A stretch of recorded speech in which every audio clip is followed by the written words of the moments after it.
بسم اللہ الرحمن الرحیم، بلا تکلف کے ساتھ میں ہوں آپ کا میزبان راجہ انیس۔ آج ہم جس ایشو پہ بات کریں گے اس کا تعلق پاکستان سے براہ راست ہے۔ جب سے طالبان نے کابل پہ اور خصوصاً افغانستان پہ رولنگ کی ہے، اپنا ہولڈ قائم کیا ہے، اس کے بعد سے ایک نیریٹو کریٹ کیا جا رہا ہے کچھ لوگوں کی جانب سے، کچھ دشمن ممالک کی جانب سے، کہ پاکستان طالبان کی ہیلپ کر رہا ہے یا پاکستان نے طالبان کی ہیلپ کی ہے، جس کی وجہ سے طالبان نے کابل پہ اور افغانستان پہ قبضہ کیا، جبکہ ایسا بالکل نہیں ہے۔ جو کچھ بھی وہاں ہو رہا ہے، دوحہ معاہدہ جو ہوا تھا 2020 میں، اس کے مطابق ہو رہا ہے۔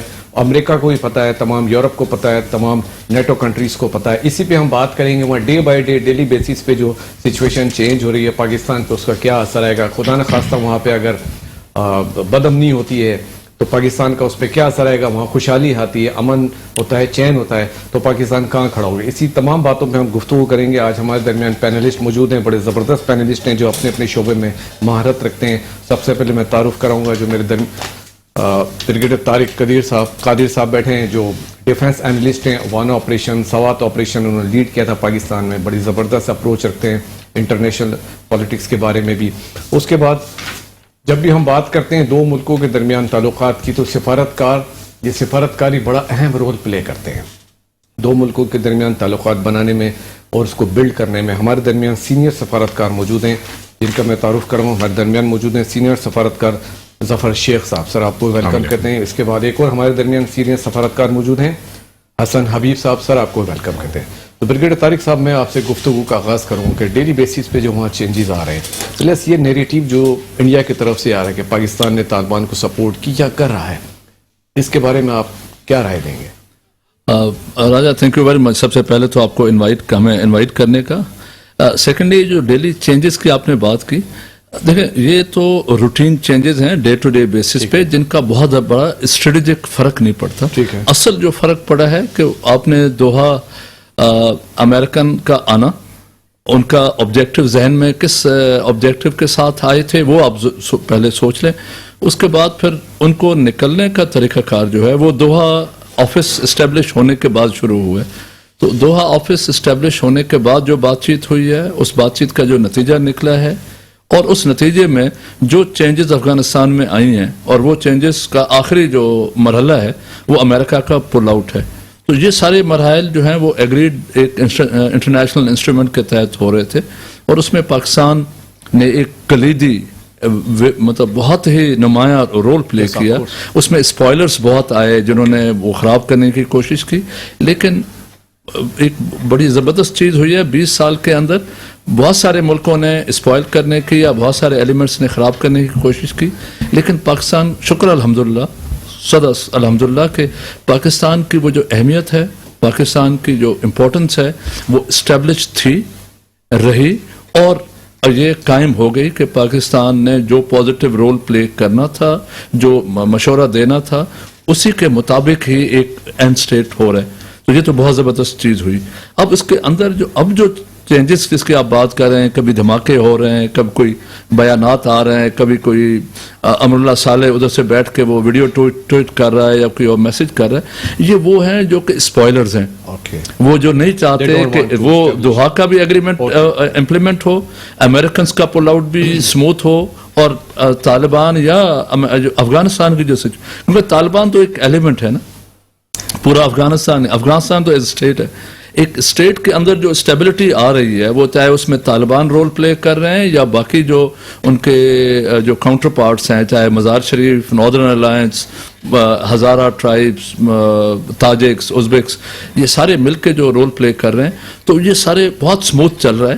لیکن جن کو پیٹ میں مروڑ اٹھ رہے ہیں، انڈیا نمبر 1، اس کے بعد ویسٹرن جن کی دکانیں چل رہی تھیں اینٹی پاکستان یا اینٹی طالبان اسٹانس کے اوپر، ان کی دکانیں بند ہو جا رہی ہیں، تو وہ دکان چلانے کے چکر میں ہے کہ نہیں بھئی ہمارا سامان تو ابھی تک بکا نہیں ہے، تو وہ اس طرح کے لوگ تو آتے رہیں گے۔ ہمیں ان کے بارے میں بہت زیادہ سوچنا نہیں چاہیے، اور کوئی پریشان ہونے کی بھی ضرورت نہیں ہے۔ جسٹ پروپیگنڈا کر رہے ہیں کہ اس طرح، لیکن ایسا نہیں ہے، سارے بالکل نہیں ہے، بالکل ایز پر ایگریمنٹ ہو رہا ہے، جو کچھ بھی ہو رہا ہے بالکل ہو رہا ہے۔ یہ جو ہے نا، جو امریکنز نے پل آؤٹ کیا ہے، اس کے اندر جو خاص طور پہ، کیونکہ امریکن کو اپنے فورسز کو پل آؤٹ کرنا کوئی مسئلہ نہیں تھا، لیکن یہ جو سویلین ایفیلیٹس ہیں یا ان کو جو سپورٹرز تھے اس کے اندر انہوں نے پہلے 4 یا 5 ایئرپورٹس منتخب کیے ہوئے تھے کہ جی ہم قندھار سے بھی فلائٹس اڑائیں گے, غزنی سے بھی جائیں گے وغیرہ وغیرہ, لیکن وہ سارے کانسنٹریٹ ہو گئے کابل میں.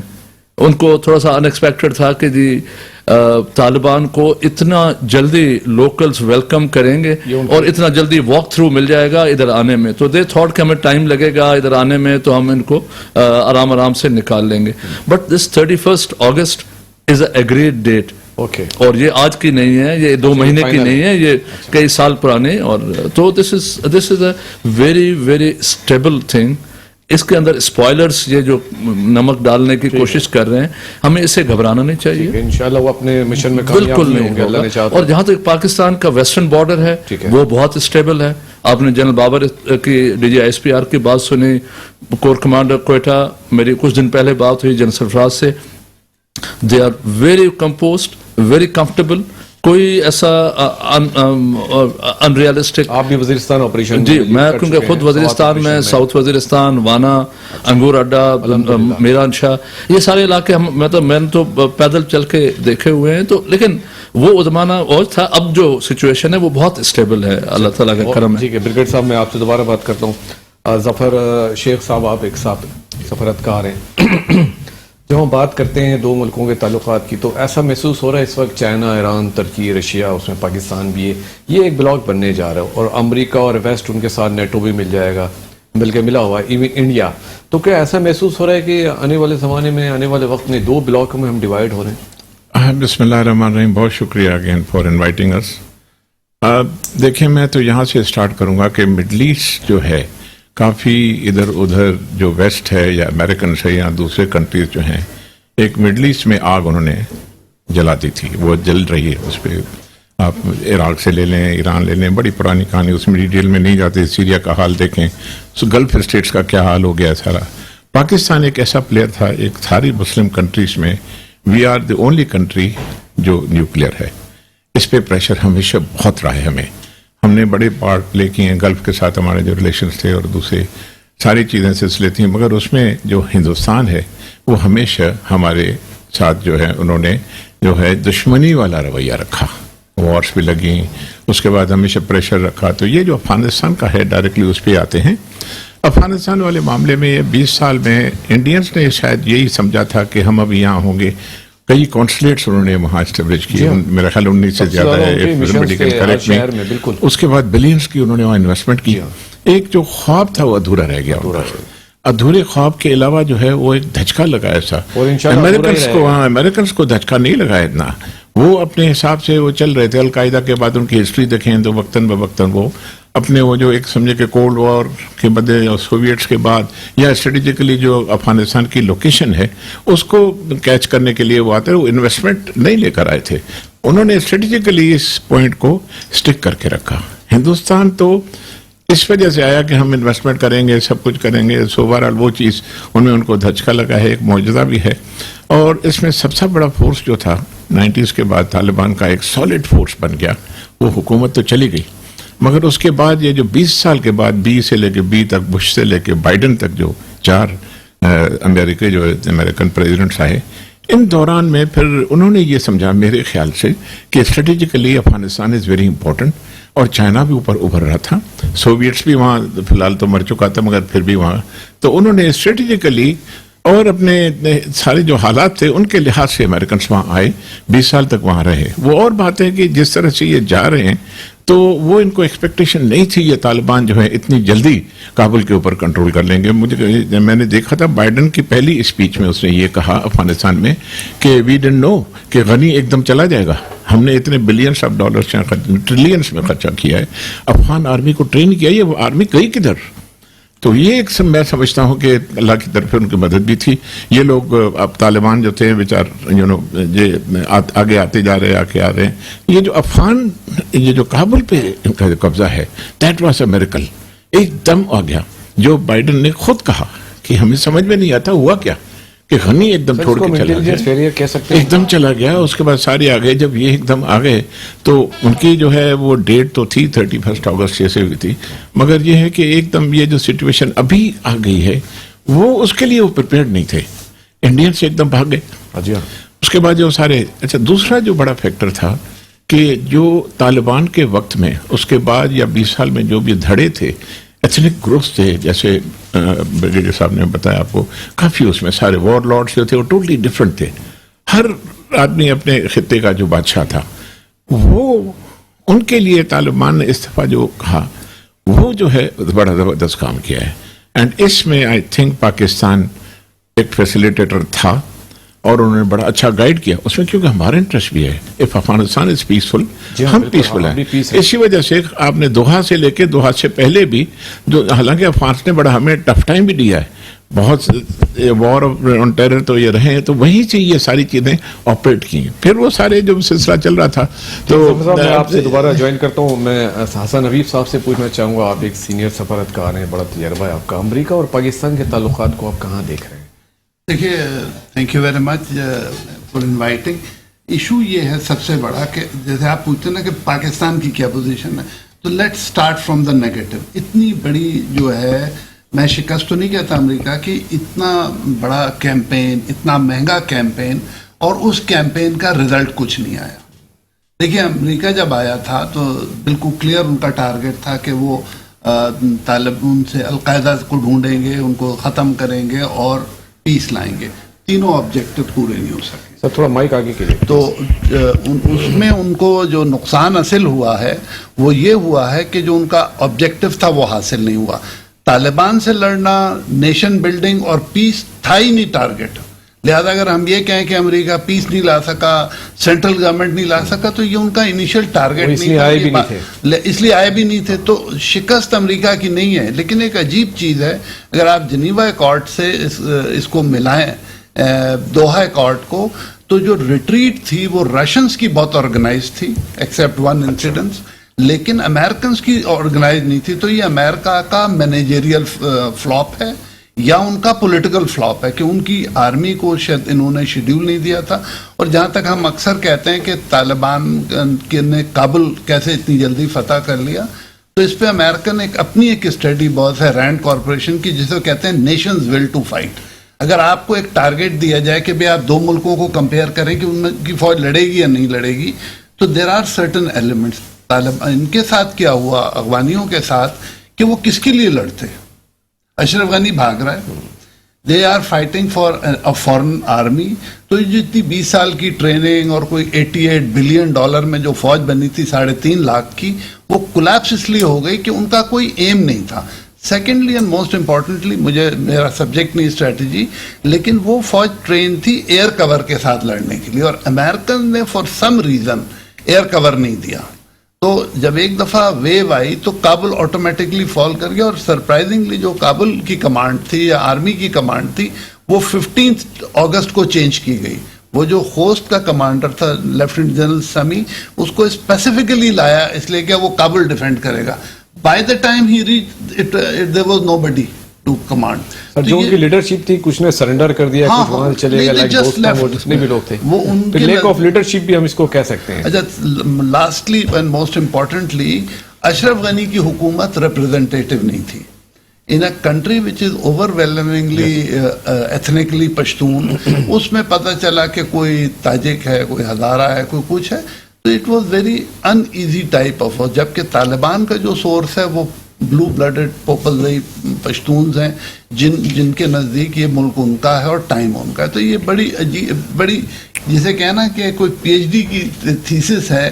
اگر ہم دیکھیں کہ یہ کیمپین کیسے چلی, اس کا الزام پاکستان پہ لگائیں گے. میں بھی تھوڑی دیر پہلے کرن تھاپر کا بھی ایک پروگرام دیکھ رہا تھا, وہ بار بار کہہ رہا تھا پاکستانیوں نے گائیڈ کیا, یہ کیا. اپنی شکست کے لیے چھوٹا دشمن کوئی نہیں لے گا. تو اب ملبہ ہم پہ گرے گا, ہمیں ڈپلومیٹیکلی اور دوسری طرف پولیٹیکلی اس کے لیے تیار رہنا چاہیے, اور اپنا اسٹانس بالکل کلیئرلی ہر جگہ بیان کریں تاکہ یہ ہمارے اوپر سے. میں بریگیڈیئر طارق صاحب آپ سے دوبارہ پوچھنا چاہوں گا کہ جیسے ابھی ایک کابل میں دھماکہ ہوا, تو ایک پرسیپشن یہ آ رہا ہے کہ داعش نے وہ دھماکے کے انہوں نے ایکسیپٹ بھی کیا. تو یہ پرسیپشن آ رہا ہے کہ جس طرح انڈیا پہلے TTP والوں کو سپورٹ کرتا تھا اور داعش کو بھی کرتا تھا, اب وہ چاہتا ہے کہ افغانستان بھی ڈی اسٹیبلائز ہو, تو اسی لیے ان کی سپورٹ ہی ان کو ہے یا واٹ ایور جو بھی. کیا کہیں گے آپ اس بارے میں؟ دیکھیں راجہ صاحب، آپ نے وہ بات کی جو کہ اگر آپ بات نہ بھی کرتے، بلکہ آپ کی بات جو ہے یہ آج سے 20 سال پہلے اجیت دوول نے اپنی آئی بی اکیڈمی کے اندر اپنے انڈر ٹریننگ آفیسرز کے ساتھ بات کرتے ہوئے، جس کی ویڈیو آئی ایس آئی نے فوری طور پہ منگوا کے اپنے سینئر لیڈرشپ کو دکھا دی تھی کہ یہ بات کیا کر رہے ہیں، اور اس نے بڑا بوسٹنگلی بڑا کہا تھا کہ جی میں لاہور میں رہا، میں داتا دربار کے مزار کے باہر 2 سال رہا، وہاں میں نے اتنا لوگوں کے ساتھ وہ کیا، اور پھر اس نے یہ کہا ہے کہ جی میں نے یہ ایک اسٹریٹجی بنائی ہے۔ انڈیا نے ایک اسٹریٹجی افغانستان میں کیا بنائی تھی؟ Buy out loyalties, buy out BOL، buy out loyalties. اس نے کہا تھا کہ پاکستان، امریکہ یا جو بھی کوئی بھی ملک آئے گا کسی بھی طالبان کو یا پٹھان کو، وہ 100 روپیہ دے گا، لاکھ یا 1 کروڑ دے گا، میں اس کو 10 کروڑ دوں گا، اور مجھے پتا ہے کہ میں جیت جاؤں گا اور میں بنوں۔ تو وہ اس نے انڈیا کا غریب بندوں کا، غریب ملک کے غریب لوگوں کا پیسہ اٹھایا، اور مودی کیونکہ اس کا بہت بڑا سپورٹر تھا، اس نے پیسہ لگایا۔ ایک تو ٹینجیبل پیسہ لگایا، ویزیبل، شاتوت ڈیم ہے، سلامہ ڈیم ہے، پارلیمنٹ بلڈنگ ہے، ہاسپٹل ہے، روڈ ہے، 218 کلومیٹر روڈ بنا دی۔ بھائی آپ اپنے گھر کے اندر آپ کے باتھ روم نہیں بنے ہوئے، آپ کے بامبے میں 27% پاپولیشن جو ہے وہ روڈ پہ سوتی ہے، روڈ پہ شادی کرتی ہے، روڈ پہ مر جاتی ہے، روڈ پہ دفن ہو جاتی ہے، آپ ان کو نہیں کر رہے ہیں، آپ ادھر جا رہے ہیں، what ever you did that. لیکن جو انڈر کور پیسہ تھا بیہائنڈ دا سین، جو کہ کلینڈسٹائن آپریشنز کے لیے، وہ اس سے کئی گنا بڑا پیسہ تھا، جس میں TTP شامل ہے، جس میں داعش شامل ہے، جس میں ہمارے PTM شامل ہے، جس کے اندر BLA شامل ہے، جس کے اندر JSN، مطلب بہت سارے سیگمنٹس ہیں، MQM کے وہ ایلیمنٹ جو کہ انڈیا سے ٹریننگ لیتے رہے، سارے وہ لوگ شامل ہیں جو کہ پاکستان کے جسم میں کہیں بھی چھری گھونپنے کی یا سوئی مارنے کی قابلیت رکھتے تھے۔ اس کو اجیت دوول نے یوز کرنے کی کوشش کی، لیکن اس کوشش سے پہلے انہوں نے اپنے جو بٹریل آف ماسٹرز والا جو سچویشن ہے نا، اپنے آقاؤں کو بھی اس نے دگا دیا، US فورسز کو، CIA کو، برٹشرز کو، MI6 کو۔ انہوں نے کہا جی ناردرن الائنس میں میرے اتنے زبردست ہمارا دوستی ہے کہ آپ آئیں ناردرن الائنس کے راستے سے جب کابل کے اوپر، اور آپ بے شک جلال آباد سے نہ جائیں، پاکستان کی طرف سے نہ بھی جائیں، تو میں آپ کو راستہ دوں گا اور لے کے دوں گا راستہ۔ چلیں جی، دوستم کے حد تک ٹھیک ہے، سیاف کے حد تک ٹھیک ہے، عبداللہ کے حد تک ٹھیک ہے، ان کو لے کے آ گئے۔ لیکن اس کے بعد اس اسٹریٹجی کو اس نے فالو کروایا as a national strategy of Afghan government. وہ کیا تھی؟ انہوں نے صاحب سے ہم گفتگو کا آغاز جاری رکھیں گے، ملتے ہیں ایک چھوٹے سے بریک کے بعد۔